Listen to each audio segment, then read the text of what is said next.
system scan 2မသုံးဘဲနဲ့အပြည့်ရှာဖို့ရှာနေတော့ပြဘူး modify multi information system ဒိုင်ခွက်မှာရှိတဲ့ခလုတ်3ခုကို1 2 3ကို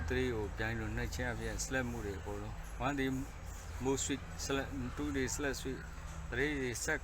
switch အဲ့ခလုတ်ကိုသုံးပြီးတော့ရှာကြည့်အောင်ခလုတ်ဒီ3ခုကိုပြိုင်လို့နှိပ် okay select ECU engine ကြည့်ရင် engine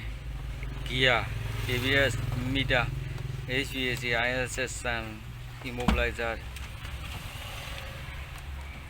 တခုချင်းကြည့်လို့ရနော် all step MCUB နော်အခုကသူ့ရဲ့ငါတို့ကဘာအဲမှာ engine ထဲမှာကြည့်တဲ့အခါ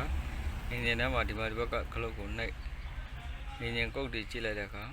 SPN 100 FMI 2နော်သူ့ကုတ်ကြည့်တစ်ပြည့်တည်းရှိတယ်နောက်အခု FMI ကြည့်ပြီးတဲ့နောက်ခလုတ်တစ်ခုကိုစမ်းကျင်တဲ့အခါ confirm နဲ့ erase လုပ်မလား erase လုပ်ရင် yes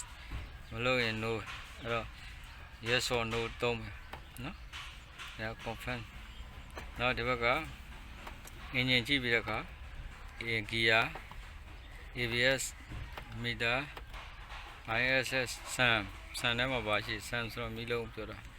အဲ့တော့ဒီမှာရှိတဲ့ no TTC SAM မှာ no TTC နောက်တစ်ခုကြည့်အောင် SAM ပြီးတဲ့အခါ immobilizer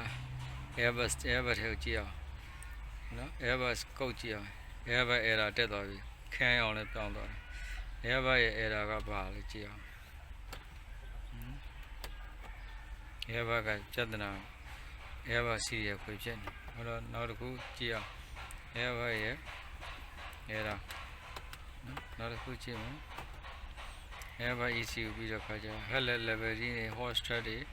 စဖြင့်ကိုကြိုက်တာကိုကြည့်လို့ရတယ်နော် okay ဒါကြည့်တဲ့အနေနဲ့